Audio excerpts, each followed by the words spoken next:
Welcome back to my channel Sukanta Lisa ব্লগে সবাইকে welcome. আশা করি সবাই ভালো আছো। আমরা খুব একটা ভালো নেই, তো আগেই বলেছি। আজকে এখন বাজে 9:15 রাত। এখন থেকেই ব্লগ শুরু করলাম, এখন থেকেই ব্লগটা স্টার্ট করলাম। এত রাত থেকেই ব্লগটা স্টার্ট করেছি, যা মানে করার আগামীকাল ব্লগের সাথে অ্যাড করে দেব। এখন খাচ্ছিলাম মোমো, চিকেন মোমো খাচ্ছিলাম রেগুলার। যার মাকে ফল কেটে দিয়েছিলাম, মা ফল খাচ্ছে। আর এই টুকটাক বসে মন্দিরাদির ভিডিও দেখছিলাম। এই চলে যাচ্ছে। আর ডাক্তারের কাছে কালকে আবার যাব। এই ঘর ডাক্তার বাড়ি এই করেই আমাদের লাইফটা পুরো কেটে যাচ্ছে।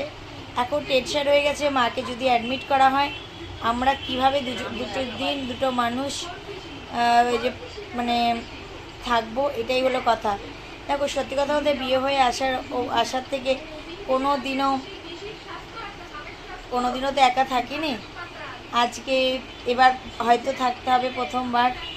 বেশি দিন না, হয়তো দুদিন থাকবে, দুদিনটাই মনে হবে 200 বছর। ঠিক আছে, চলো আবার পরে আসছি।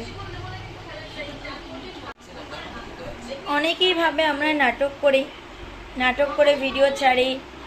মায়ের অফিসেও ভাবে, আমার অফিসেও ভাবে, তোমাদের দাদাভাইয়ের অফিসেও ভাবে আমরা নাটক করি। কিন্তু কী স্বার্থ আছে বলো তো নাটক করে এই ভিডিওগুলি ছাড়ার?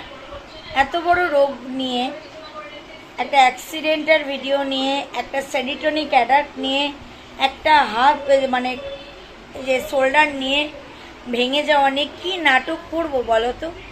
যেখানে ডাক্তাররা আর কোথায় আরজি করে ডাক্তারদের স্ট্যাম্প সাইন রয়েছে, কি নাটক করার মনে হয়? আমি বুঝে পাই না মানুষরা কীভাবে এই কথাগুলি বলে।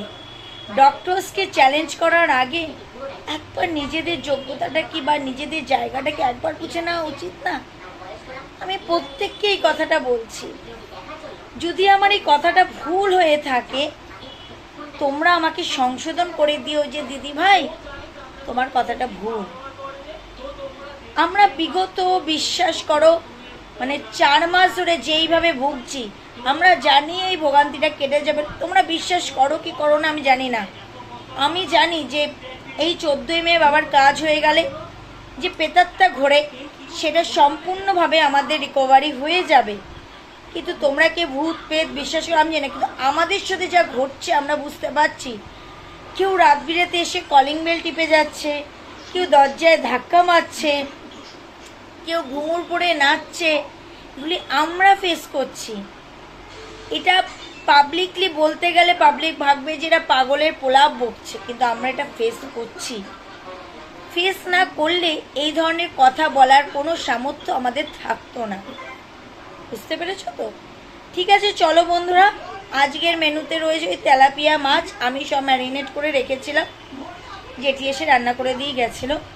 আমরা হোম সার্ভিসের সাথেই কথা বলছি। হোম সার্ভিস থেকে এখন খাওয়ানো, কারণ আমার পক্ষে রান্না করাটা সম্ভব না, কারণ আমি অর্ধেক সবজি কাটতে পারি না। আর মায়ের হাতের যা প্রবলেম, মা পারছে না। মা জাস্ট এখন একটু হাত তুলে তুলে খেতে পাচ্ছে। এটা আমাদের কাছে ভীষণ গুড নিউজ, ভীষণ ভীষণ ভীষণ ভীষণ ভীষণ ভীষণ গুড নিউজ। আমি এটা মনে প্রাণে জোর দিয়ে বলছি, মাকে আমি সার্জারি করতে দেব না। তাতে যতই যাই হয়ে যাক না কেন, যে আমি মায়ের ডটার ইন ল, তোমার দাদা ভাই আর আমি, আমাদের বোন ছাড়া কারোর কিছুতে কেউ কিচ্ছু করতে পারে। যত বড়ই ভাই আসুক, মাসি বোন আসুক, যত বড়ই কেউ আসুক না কেন, হোম্বা চম্বা করতে পারবে না।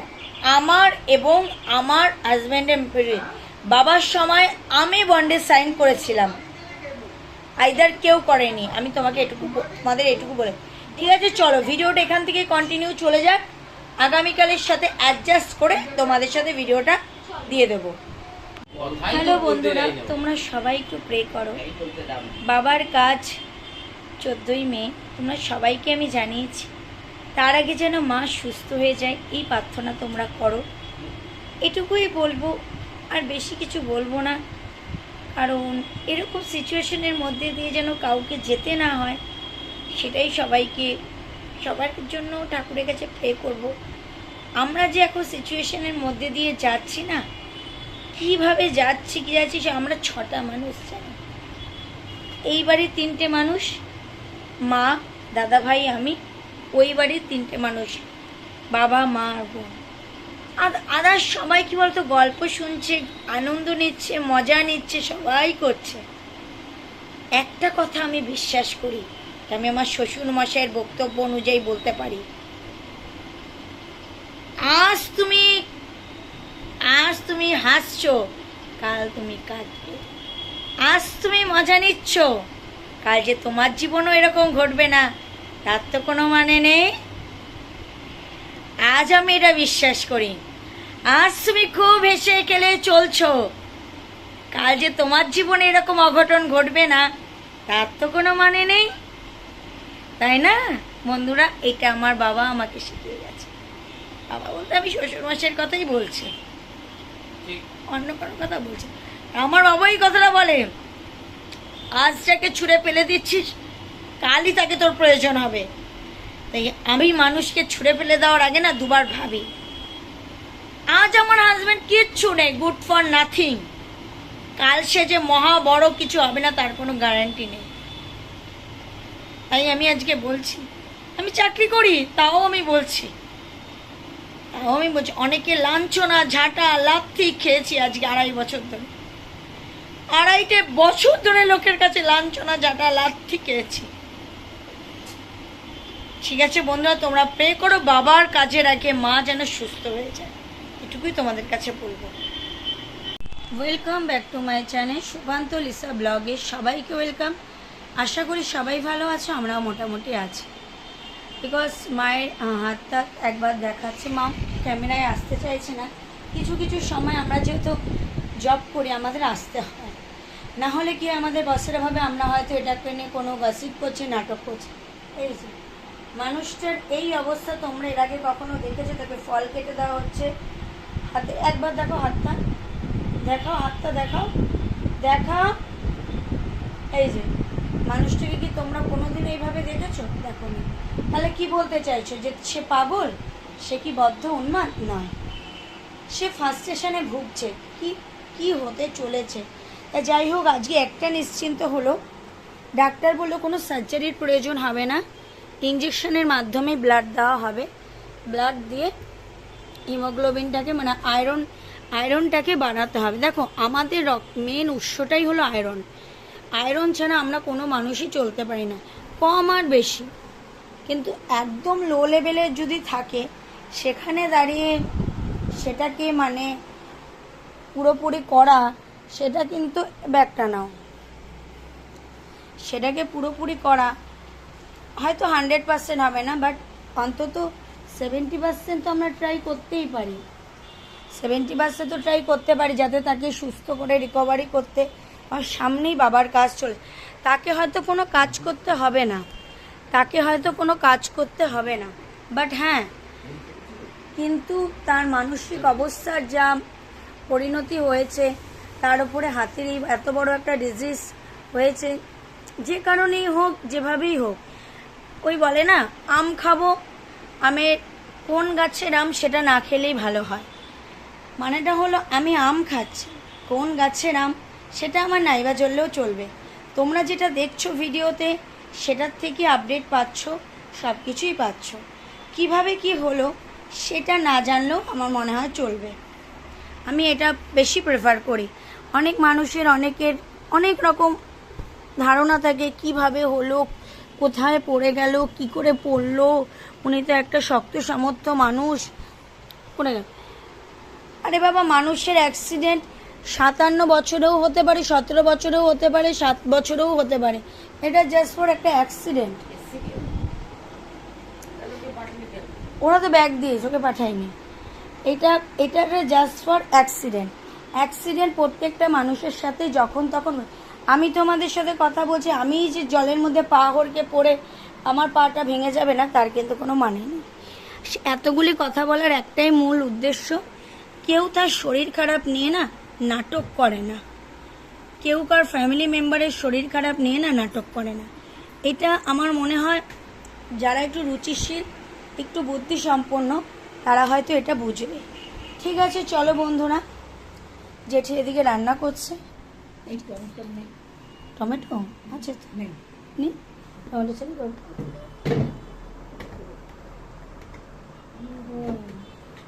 এটা দিয়ে দিন, এটা দিয়ে দিন, টমেটো সস। ওই জেঠি টমেটো চাইছিল, আমি টমেটো কেচাপটা দিয়ে দাও, ওটাও তো লাগে না সেরকম, কেচাপটা দিলেই হয়ে যায়। যাই হোক, চলো, আর সারাদিন কি করছি না করছি, নেই নেই নেই। আর চলো তোমাদের আমি আমার গাছের ফুলগুলি দেখিয়ে আনি। এই দেখো, গাছে জবা ফুল ফুটেছে, আর একটা গাছে ফুল ফুটবে ফুটবে করছে, এখনো ফোটেনি। সন্ধ্যা মালতী গাছে রোজই একটা করে সন্ধ্যা মালতী ফুটছে। নীলকণ্ঠ গাছে নীলকণ্ঠটা ফুটেছে।